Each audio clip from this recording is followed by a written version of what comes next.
Pun ada orang-orang yang di belakang ini, baik teman saya yang berlawanan dengan saya udah gua nggak anggap teman lagi, karena mereka saya anggap tidak sayang sama manusia yang buta.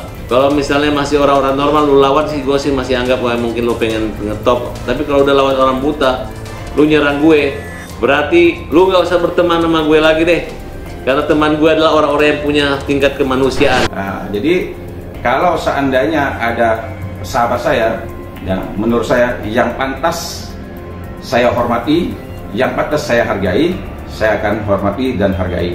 Tapi kalau ada teman saya yang tidak pantas untuk saya hormati, tidak pantas saya hargai, mau ngapain? Ya, berteman sama saya juga nggak penting. Ya, emangnya lu ngasih apa ke gua? Nggak ada urusan sama gua. Mau berteman oke, nggak berteman silakan. Novi ini lama membantu orang, bukan itu persoalannya. Persoalannya yang terjadi ya. Kalau Novi benar, Agus salah, kan uangnya ada. Uang 1,3 miliar ada di Novi, ya. Dia tinggal luruskan. Ini tidak komen jelek orang, dia posting di akun dia yang sebegitu banyak follower. Tiba-tiba ya malu. Kemudian dia libatkanlah bapaknya diwawancara. Yang punya uang itu kan Agus. Ya kalau memang agak telat dikit ya wajar, orang buta, tunggu dia sembuh. Toh tinggal dibilang aja, Gus ini uang jangan dipakai, ya terus gantung. Kalaupun Agus mau habisin uangnya, kenapa? Yang rugi siapa? Emang dipidana? Yang dipenjara Novi? Enggak kan? Ya kalau misalnya kalian mengatakan nanti nggak dipercaya lagi, loh masa uang ditransfer ke Agus yang gunakan Novi yang nggak dipercaya? Justru kalian, siapa yang nggak percaya Agus, kalian buat sehingga Agus nggak dipercaya. Nah muncul selama ini kalian ngurus Balita, ngurus ODGJ, mereka nggak bisa komplain. Sekarang Agus manajer, ada pengacara pembela kaum lemah, para kabas, ya pusing lah kalian menghadapi kita.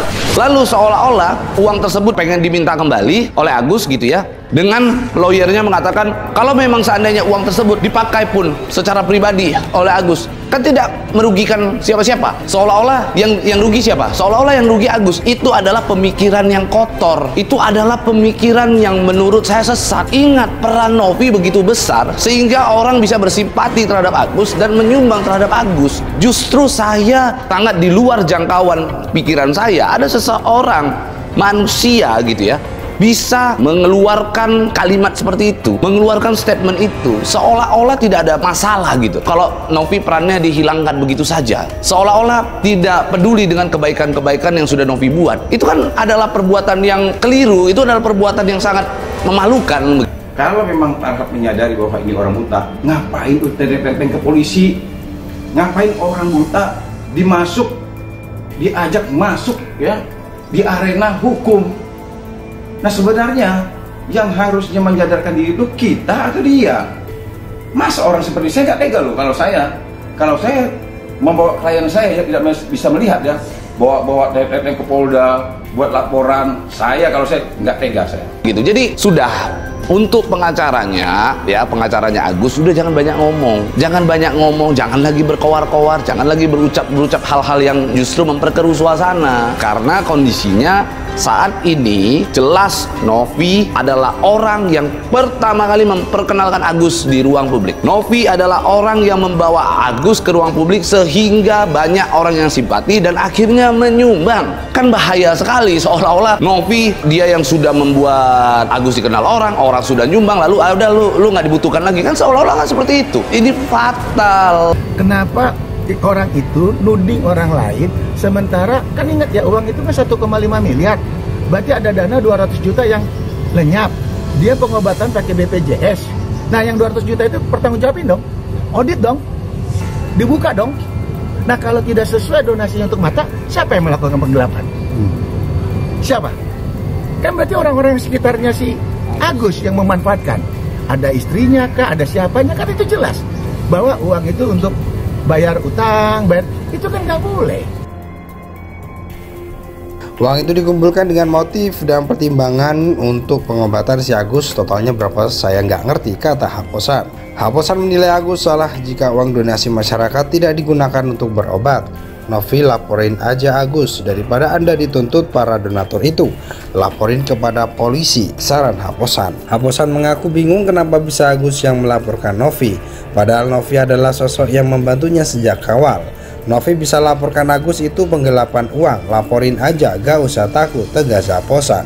Menurut saya ini ukuran moralitas, sudah ditolong tapi malah ngelaporin, sambungnya. Polda Metro Jaya telah menerima laporan dari seorang warga bernama M. Agus Salim terkait dugaan pencemaran nama baik dan fitnah melalui media elektronik. Laporan yang dilayangkan Agus terregistrasi dengan nomor LPB 6330/10/2024 SPKT Polda Metro Jaya tertanggal 19 Oktober 2024 dengan penyertaan pasal 27 AUU 1 2024 tentang ITE dan atau pasal 310 dan pasal 311 KUHP jungto pasal 45 ayat 4 terkait pencemaran nama baik dan fitnah. Laporan dilayangkan terhadap terlapor yaitu Pratiwi Novianti yang menyangkut pengelolaan dana donasi sebesar 1,4 miliar yang dikumpulkan untuk korban penyiraman air keras. Saudara MAS melaporkan dugaan pencemaran nama baik serta ancaman melalui media elektronik yang dilakukan oleh PN. Laporan ini kami terima pada tanggal 19 Oktober 2024 dan akan segera kami tindaklanjuti, ujar Kabid Humas Polda Metro Jaya Kombes Ade Ari Syam Indradi.